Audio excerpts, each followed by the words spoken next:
Hey, everybody, welcome back to Early Childhood Chats, your podcast about all things early childhood. I'm here today with my good friend Paul Berman, who's going to talk about leadership and some of the challenges that we're seeing, some of the advice for our young leaders out there, and just reflect a little bit on how things have changed over the last, 10 years, 20 Oh, yeah, years. absolutely. So Paul Paul comes from the great state of Vermont, is what I'm trying to say. And he's got a wealth of experience in early childhood, Head Start director, and of course, leadership consultant now. So, Paul, thank you for being here. Really Hey, appreciate thanks. it. Thanks for having me, Andy. Yeah, appreciate it. Tell the folks a little bit about yourself. Yeah, thank you. Well, as Andy mentioned, I started many years ago. Actually, if you go back 30 years, I was a lawyer originally, and I was doing some work on behalf of people with low income. And then I eventually sort of gravitated toward working for a community action agency in Northwest Vermont. And I started on the community action side of the house, doing some work on behalf of low-income people, a lot of advocacy, a lot of basic life necessities. And then in 1999, the Head Start director job opened up. I was always fascinated with Head Start. I love the two-generation model. I love the multidisciplinary model of Head Start. So I explored it, and I got the job, and I did that for about 22 years, and I loved it, and it was fantastic. Great work, challenging work, rewarding work. I was also chair for the Vermont Head Start Association for over 20 of those years, and I love that role. And I'm still on the board for the Vermont Head Start Association. And then in 2021, about a year after sort of the peak of the pandemic, I did my pivot to what I had wanted to do in 2020, but did not because of pandemic, which is go into consulting and training and keynoting, primarily in the Head Start network, but also a bit outside the Head Start network nationally. And a lot, as you say, around leadership, supervision, teamwork, communication, camaraderie. It's interesting because a lot of my work sort of started in two different buckets. There was a lot of technical Head Start management project work that I'd done for many years, and supported programs, did a lot of training on whether that was collaborative partnerships or getting ready for federal reviews, all sorts of things on the technical end, program planning, strategic planning. And then the people work, the leadership, supervision, teamwork, all these kinds of things. And I found over the last several years, that more and more I was called, both personally and the need in the field, around the leadership work and working with folks in the people side of things. And it's great because I love it, it's kind of my passion. Well, we're so excited. We're here today at the New York State Head Start Association annual conference. So that's why you see all the stuff behind us here. And we're actually leaving and going to the New Jersey Head Start Association conference. So it's a busy week for everybody. So I really appreciate you taking time. One of the big challenges we keep hearing about, and this certainly precedes the pandemic, is turnover in early childhood. 40% before the pandemic. Now, the latest studies I've seen, 60% maybe. So think about or talk to us kind of about leadership in this job field where we constantly have this churn. Like, what is this? It's very different than other fields. Yeah, it is. Well, it's interesting. I think you're absolutely right that I think the workforce crisis predated the pandemic. And the way I describe it is we had a workforce crisis in early childhood before pandemic. Pandemic was almost like this tidal wave that further capsized the boat. It just made a bad situation worse. And I think for many reasons, there's been a workforce crisis. I think largely because for decades, the field hasn't had all the attributes of a professionalized field that it really should have. You've had folks over the years who have, pursued, degrees and certification in early childhood, and that's fantastic. But even as folks have pursued, associate degree, bachelor degree, and beyond, some teacher licensure and so forth, by and large in the early ed field, it has not been compensated or treated as a professional field. So you haven't had compensation, that sort of parallels a lot of other professionalized fields. That I think is one of the biggest problems. And then I don't know all the reasons behind why pandemic led to so much soul searching and further exodus from the field, but it did make it worse. It made it more challenging.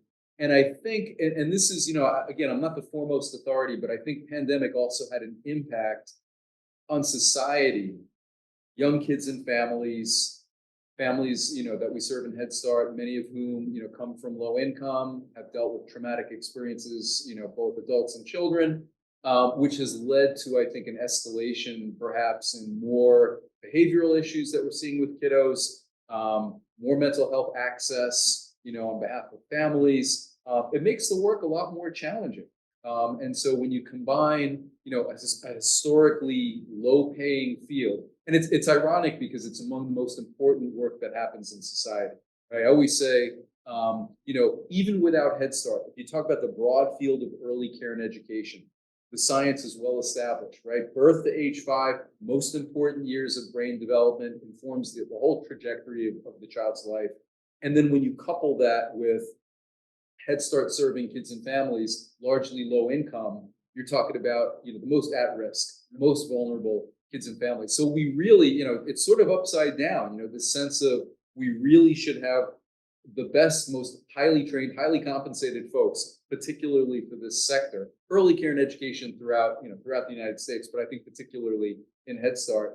And we're not there, right? And so it makes it very, very challenging, both from, I think, an early childhood practitioner standpoint, the folks who want to go into the field, be in early childhood, work with young kids, and from a leadership standpoint, right, the people who are supporting, the field. So it's challenging on all fronts. Well, and that's where it just irks me so much when people say babysitters. Right, It's right. like you don't know anything about what's happening. These Right. beautiful little brains, a million synapses a second, the most active your brain's ever going to be. Yeah.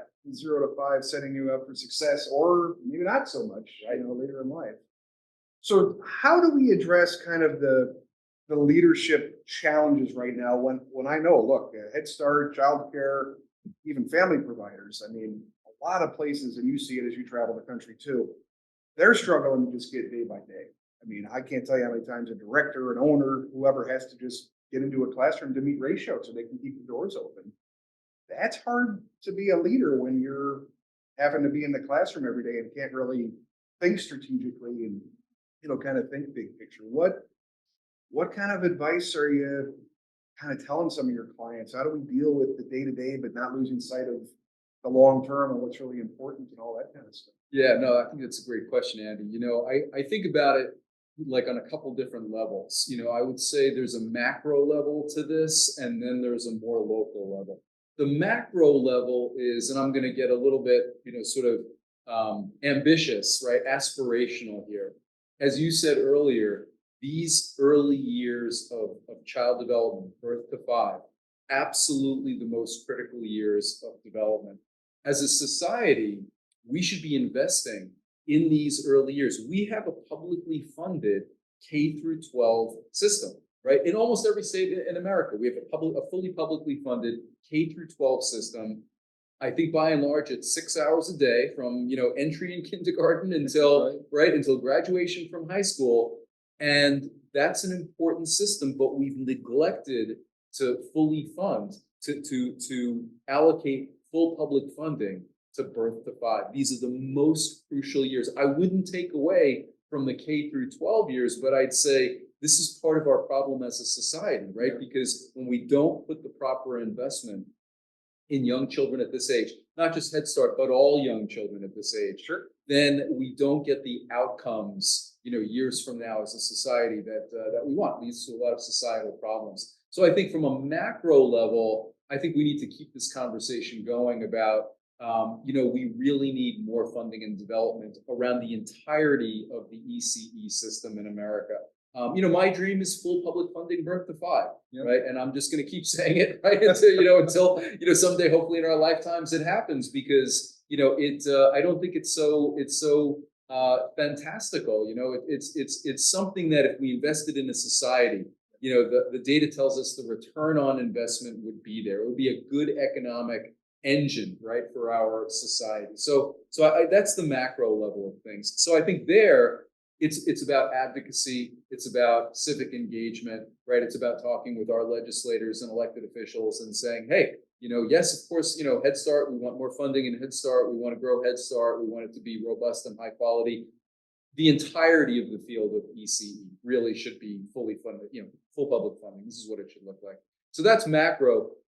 To your question, I think on a micro level, the things that I tend to talk about are, it's really about sort of how we think about sustainable leadership and quality leadership. I think throughout the entire field. I often talk about things like we need to bring the right mindset to the work, the right heart set to the work, and do what I call anchoring practices, which is really around the self care, the personal wellness, the self regulation. And this is sort of like the framework that I continue to try to develop and share, with folks through conferences and trainings and working with programs and organizations. I bring these days, I try to overlay this with concepts from emotional intelligence, some of the classic concepts. But I break it down into these three big buckets: mindset, heart set, and anchoring practices. And I think for mindset, it's about being focused on the mission, right? When I think about this, this broader mission that I hope we all share, all 8 billion of us, right, on the planet, I think about, we should be taking care of humanity. We should be taking care of our friends, our families, our communities, right? All of our societies, we should be thinking globally, about people around the planet solving, humanity's problems, whether it's disease or conflict or all these things, education, right? All these things, like working toward a higher quality of life, for folks around the world, taking care of the planet, leaving the planet in better shape for successive generations. Within that framework, the work that we do in early childhood supports that mission. In other words, that's the mission in the broadest sense. Sure. But then you can look at a lot of sort of service-oriented work around the world, whether it's early childhood or caring for elders, right, or healthcare or higher ed, right? Well, all of these things are supporting the well-being. And in early childhood and in Head Start, for example, we're specifically supporting the well-being and the development of very young children and their families. So always maintaining that focus on the mission, keeping some motivation around that, keeping some optimism and some hope, and some positive visualization. I'm just an optimist. Like I can't just throw in the towel and say, well, we're just doomed, right? And no, we have to work for a better world. And so the work that we do in early childhood is part of that. Always try to validate that for folks in early ed and say, hey, the work that you do is you're making a positive difference in this world. You're making a positive difference for individual kids, individual families. You're making communities a better place. So mindset. In order to support that mindset, we have to have the proper heart set, right? We cannot have darkness and ill will and mean-spiritedness and lack of compassion. Like that just doesn't align, with the work that we do. So we have to bring the compassion. Bringing in keeping compassion is work, right? It's not automatic. We need to focus on it, be conscious about it. We need to engage, right? We need to engage, both with like friends like us and colleagues who are easy to get along with. We need to engage with people who see the world differently than us, right? We need to engage with folks who may have different ideologies and different sides of the political spectrum. All of it. It's about engagement with compassion, right? Saying, hey, no two people are going to see the world identically the same, but we share a humanity, right? Let's engage. And the other thing I say about heart set is let's just keep putting kindness into the world. We're never going to look back with regret that we put too much kindness into this world, right? There's no such thing. We're never going to look back and say, oh, I put too much kindness into this world. What a tragedy, right? It's so all of these things I think give us the right heart set to do this work, right? And stay focused as leaders on the mission. And keeping that heart set and focus on mission, we need to do what I call anchoring practices, which means all of the self-care, the wellness, self-regulation. And these are some of the things that I promote. And some of them are very obvious things and like well-established, things around diet and exercise. But I also talk a lot about sleep, and the importance and more when I talk with folks about sleep, it's increasingly apparent to me that many of us struggle with good sleep, and it's a key ingredient to functioning at our best and keeping the mindset and heart set in the right place. And then things that help us cultivate quietness of mind, right? How do we slow down the mind? How do our minds are always going, they're always churning. How do we let the dust settle? get to a place of peace. And I say to folks, look, there are formal practices. You can meditate, you can do yoga. There are things that, obviously are geared toward that. Some people just like to dig in the dirt and get in the garden for an hour a day, right? That's their way. I know another guy who likes to get on his road bicycle and like he rides for 3 hours and that's his thing. Right. Whatever is your practice, that gets you to that place. So, I call those, activities that help quiet the mind, cultivate peace. So that's a fourth sort of anchoring practice. And then I talk with folks a lot about self-regulation. And, without getting all complex and brain sciencey about it, the idea is events happen, situations happen, and we have internal reactions. Things upset us, things bother us, right? We're human beings, right? So it could be, something, an aggressive driver cuts you off in traffic, and you have this sort of visceral reaction, right? It could be somebody said something to you the other day, like a friend said something that didn't land well with you, and that's bothering you. Things bother us, right? We have the internal reaction. How do we process that internal reaction? How do we get to a place where maybe we're thinking about it, we're reframing it, we're bringing curiosity, thinking about things different ways? How do we respond to situations in better ways, right? How do we respond to situations in ways that are better in terms of outcomes, that really sort of support the mission, right? Get us really further where we want to be. So when I talk with folks about leadership, these are some of the things, the way I connect these dots, if you will. Yeah. Well, and I think it's interesting. We always hear on the airplane, you got to put your air mask on first, and then you go and help your friend. I think that's true in this case too, though. I mean, if you're not taking time for yourself and you're a mess, for lack of a better word, yes, you're not going to really be of service to others, right? Absolutely. And it's funny because I have used that analogy so many times, and in some ways, I love the analogy. In some ways, it sounds like when we talk about self-care and personal wellness, it's almost become a cliche, right? It's like, oh, wellness, yeah. And I try to bring us back to, yeah, we need to actually take it seriously. And I always say to people, like, I'm a work in progress. Like, I don't put myself out there as like, oh, I've got it all dialed in, diet, sleep, exercise, mind quieting, like all of this. I just try to be conscious about, I'm like, okay, how can I be better in this area, right? What can I do better, around this one? What can I do better around this one? Okay, I backslid here a little bit. How can I, right? So keep, sort of keeping it forefront and saying all of these, when I've come with these anchoring practices in these different areas, the diet, sleep, exercise,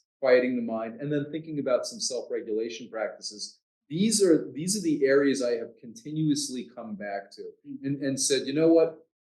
I use this example, in some training that I do where I'm talking about, situations that rattle us, right? When we get rattled, right? Things that bother us. And my classic example is the aggressive driver who dangerously cuts you off in traffic, right? The aggressive driver who dangerously cuts you off. We've all had this experience, right? Aggressive driver dangerously cuts you off. What happens? Well, there's a whole lot of like brain and physiology things that happen in that moment, right? And maybe the heart rate gets elevated, the brain is secreting hormones, the heart rate gets elevated, right? And then what happens is then comes the emotion, right? The emotion of like maybe a moment of fear, maybe a moment of anger, right? All of these, right? Frustration, right? Whatever these things are. And then comes a moment where we can choose our response, right? And we can respond badly in that situation and make matters worse. Or maybe we can, if we're fortunate, we can choose a better response and not have the situation be worse, right? Because there's a lot of road rage out there today. We got to concern ourselves with these things, right? So we don't want to make things worse. But what I say is, look, all of those anchoring practices inform the way we respond and our ability to choose our best response, right? Because if my diet was, if I just loaded up on sugar last night, right, and I didn't sleep well and I had a crappy night's sleep, and instead of going for a walk, I played violent video games for 6 hours, right, and I ate a bunch of Twinkies and Twizzlers and all these things, right?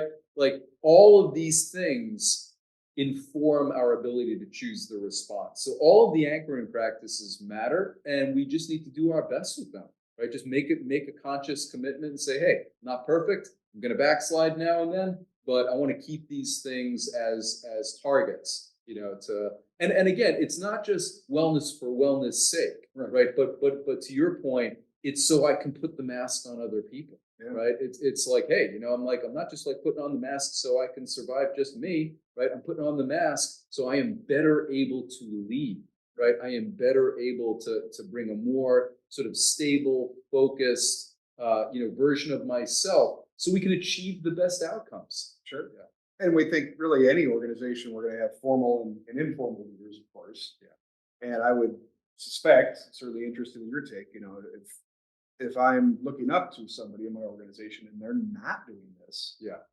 I'm probably going to mirror that behavior in some way, or I'm going to say, well, I got to get out of this field. I don't want to be working and not being able to spend time with my family or stressed out all that. I mean, that has an impact on everybody in the organization, right? Absolutely, Andy. The way I think about it is it's interesting because, in recent years, everything I just shared with you, around some of the leadership stuff and like frameworks there, it led to, in large part because folks said, can we take this into this realm of workplace culture? Yeah. Right. And so I said, all right, I think that's right. Let's talk about how this informs the entire culture of an organization. Could be a bigger organization around early childhood or Head Start, could be a smaller, right? But of all sizes, the leadership impact really matters, right? And so the way the leader sort of sets the tone, the way the leader models these things, has dramatic impact for the entirety of the culture. I always say to folks, the work in early childhood is challenging work. I think the work in Head Start is particularly challenging, because we're working with kids and families who've experienced a lot of hardship, oftentimes. The work itself is challenging, but we can still create a culture and a climate around that is positive and supportive, right? So we can support people even in challenging circumstances to bring their best and do their best. So it's crucial that the leader, the way I sometimes describe leadership, when I sort of summarize, like when people say, well, how would you define it? Yeah. Right? I always say to people, for me, leadership is about providing support and shining a light, right? And what I mean by shining a light is, leadership is certainly about where are we going, right? Let's visualize the future. How do we get to this better future? That's shining a light in that sense. It's also shining the light that's within us, right? It's about modeling the best that we can be, the best versions of ourselves. So to your point, other people can see that and not just feel good as a result, but emulate that and say, you know what, I want to aspire to my best version. That's the shining a light. And then the supporting people along the way, affirming people, really trying to support people in very challenging work, whether that's about wages, benefits, working conditions. I'm a big advocate of, hey, let's have smaller group sizes in early childhood. Let's have better ratios, more individualized attention for children, right? More humane working conditions for teaching staff. All of these things. So all the leadership sets the tone for all of this, and then it's hopefully an environment where we can cultivate the next generation of leaders. Well, it's a great segue. So I wanted to ask about the next generation of leaders, and I'm hoping some folks here that are listening and or watching are thinking about, hey, I want to make a go of this. I want to make a career of this. Maybe I'm in school right now getting a degree, or maybe I'm already working in this field. What do we say to our next generation of leaders? It's a different environment. You've been doing this decades. I mean, it's changed over your time. Yeah. How do you prepare? What would you give advice to a young person who wants to become a leader, wants to become a director, wants to own their own childcare? What are some things they should be thinking about beyond maybe just the textbook, right? Right. So I think it's interesting because and you and I think we were talking before starting the conversation for the podcast about I had this sort of atypical route into Head Start and early childhood, and it's interesting because I've seen where many people I think in leadership in early childhood are folks with almost like a classical early childhood background.